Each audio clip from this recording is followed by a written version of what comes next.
Atelier de décor Mercier vous invite, en compagnie de la designer d'intérieur Valérie Mercier.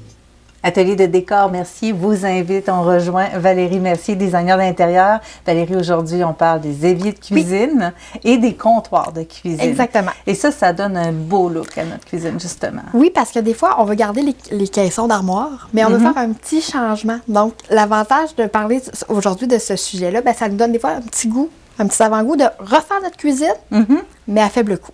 Et il y a pas mal plus de choix dans les éviers de cuisine qu'avant, là. Quand même, il y a quand même beaucoup de choix qui s'offrent à nous. Donc, tout dépendamment du comptoir qu'on choisit, on a quelques petits trucs à regarder avant de tout choisir, mais on a quand même plusieurs possibilités pour faire quelque chose d'intéressant. Souvent, chez nous, on a déjà un évier de stainless. Oui, souvent, qu'est-ce qu'on va voir, c'est ça, justement l'évier de stainless. C'est encore populaire. Exactement. C'est très, très populaire. Ben, c'est encore très populaire. Pourquoi? Parce que c'est facile. Tout dépendamment de la qualité du produit, ça va être quand même assez abordable. Par contre, le stainless, il ne faut pas oublier que ça graphite. Ah oui, je pense qu'on l'oubliera. On ne l'oubliera jamais. Puis, souvent, les gens qui vont s'acheter un nouvel évier de stainless se rendront pas compte que leur ancien était déjà graffiné, donc avec une surface assez stable. Donc, la graphine ne paraissait plus au fil des années. Versus sur un nouveau, bien, peu importe la qualité qu'on prend, ça va toujours graffiner un peu. Un couteau lancé dans un évier va graffiner.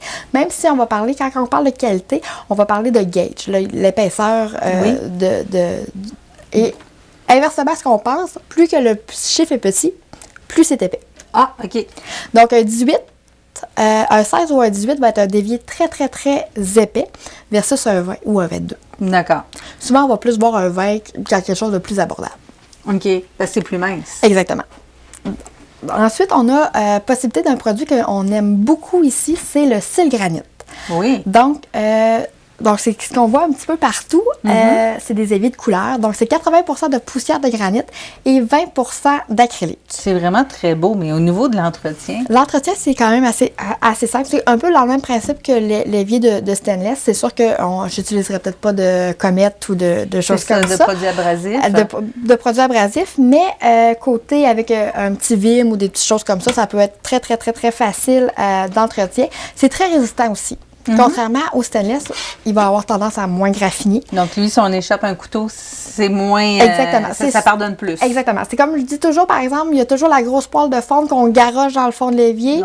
On se donne une chance, mais c'est quand même pleine pâte. Donc, l'avantage, c'est que s'il y a un petit éclat qui part, on va peut-être le sentir au toucher, mais on ne le verra pas. Versus un stainless qu'on va vraiment voir la graphine arriver. On sait que le stainless va durer longtemps parce qu'on l'a testé. Est-ce que c'est la même chose pour ce produit-là? Ce produit-là, c'est un produit que ça fait longtemps qu'il existe. Il a fait ses preuves, mais oui, c'est quelque chose qui est très, très, très durable dans le temps. OK. Puis au niveau des couleurs, on a plusieurs possibilités, qu'on soit dans le blanc, dans le beige, dans le brun, dans le gris, dans le noir. Donc, je vous dirais qu'un des plus populaires, c'est souvent le noir qu'on va voir ou le blanc. Donc, on a possibilité de vraiment faire quelque chose de très, très, très différent à cause de l'évier. Il y a, on voit, les éviers, le rebord est à l'extérieur et sur le comptoir, mais on en voit aussi beaucoup d'encastrés. Hein? Donc, quand on va choisir le type d'installation, ça va vraiment être le comptoir qu'on va choisir. Donc, si on y va avec un stratifié, donc un comptoir de stratifié, j'en reviens ici, donc ce qu'on connaît, le plus, ça, étant donné que c'est de la particule, on ne peut pas mettre un évier en dessous parce que l'eau va rentrer. Ça va le faire gonfler. Exactement. Ça ne sera pas beau. Donc, si on veut y aller avec un comptoir encastré, souvent, on va y aller avec un comptoir de quartz ou de granit. C'est quoi la différence entre les deux? La différence, c'est que la granit est une pierre qui est coupée, donc dans une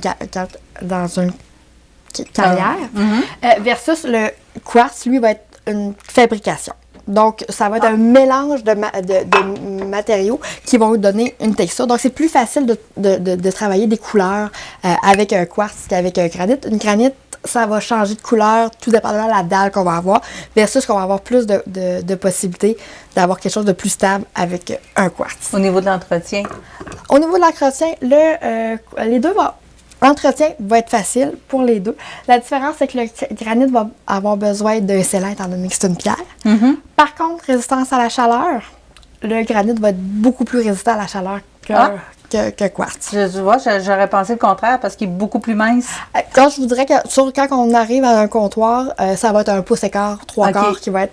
Là, c'est juste parce que mon échantillon est plus petit. OK. Mais au niveau de la résistance à la chaleur, c'est vraiment le granit qui va être d'une meilleure résistance. Donc, si on aime les couleurs, les choses un peu différentes, on va y aller à ce moment-là avec le quartz. Le quartz, oui, parce que si on est beaucoup à la tendance des comptoirs très pâles.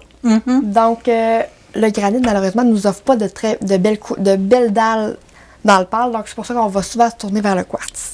Donc, le granit, c'est vraiment naturel. Oui, naturel. C'est ça. Contrairement au quartz, où il y a un mélange. Il y a un mélange, Okay. exactement. Là, je vois que tu as du bois aussi. Oui. C'est revenu très, très à la mode, des gros comptoirs de bois. Oui.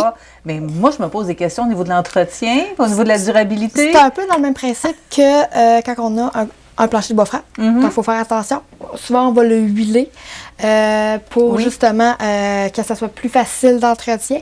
C'est sûr qu'encore là, je ne mettrai pas l'évier dessus. Non. Si on met l'évier dessus, on va mettre un évier sur plan au lieu de sous plan. Encore là, pour le même principe que le comptoir de stratifié. Donc, pour être sûr que s'il y a de l'infiltration d'eau, ben au moins, ça ne fera pas pourrir notre comptoir. Donc, on se posait la question du comptoir par rapport à l'évier. Oui. Il y a d'autres questions à se poser par rapport à l'évier aussi À l'évier. quand on fait notre choix. Une cuve de cuve. Ah oui. Ah oui. C'est Une cuve, l'éternelle deux cuves. question. Exactement. Une cuve ou deux cuves? Qu'est-ce qu'on choisit? Moitié-moitié ou il existe un quart, trois quarts, d'après ce que je vois? Tant que je demande cette question-là à mes clients, souvent je leur demande comment ça fonctionne chez vous. Mm-hmm. Si vous êtes habitué à une cuve, avec une très grande cuve, l'avantage c'est que on va pouvoir laisser dégeler des choses ou faire la plaque à biscuits, on va pouvoir la laver. Au complet, oui. Dans le fond. Versus si on a deux petites cuves avec deux cuves égales, là on est un petit peu plus restreint. Mm-hmm. Mais j'ai certaines personnes qui aiment faire dégeler quelque chose et faire la vaisselle en même temps. Oui. Donc, ça peut être pratique. pratique pour certains. Ça dépend vraiment du mode de vie de chaque personne. Mm-hmm. Et souvent, dans le 2 cuves, on va y aller avec une cuve 3 quarts. Donc, une plus grande cuve et une petite cuve. Oui, parce que j'avoue, moi, j'ai une moitié-moitié, puis je trouve pas ça très pratique.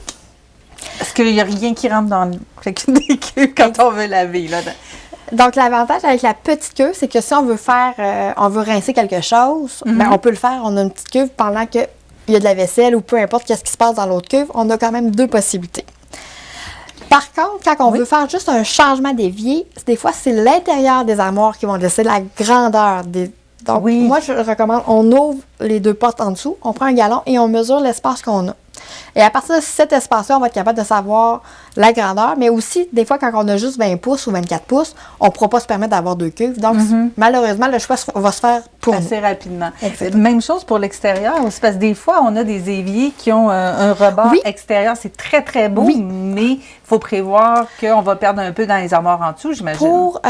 Pour une rénovation, le tablier va être à oublier, parce que souvent, à moins que vous êtes très bon manuellement, vous voulez retravailler vos armoires, mais sinon, ça demande vraiment plus un travail d'ébénisterie à ce moment-là. Il y a des beaux looks aussi, Valérie, maintenant. Il y a des looks qui sont un peu plus arrondis, puis il y en a qui sont un peu plus vraiment à angle très, très précis. Là. Côté entretien, le 90 degrés, je ne le conseille pas. Ben non. Parce que quand ça arrive dans le coin, il faut gratter avec un petit exactement. Il faut prendre une petite brosse, il faut travailler un petit peu plus fort dans les coins pour aller... Mais analogie de hockey, super. Exactement. Mais on a quand même possibilité d'avoir des fois des coins assez carrés, mais avec un petit arrondi qui va faciliter l'entretien à ce moment-là.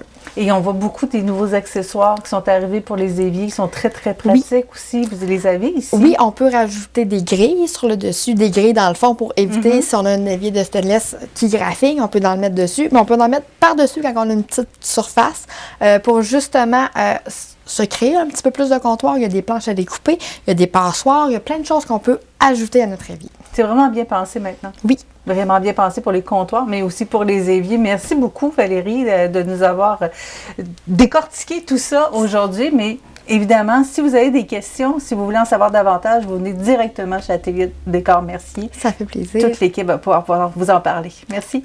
Merci beaucoup.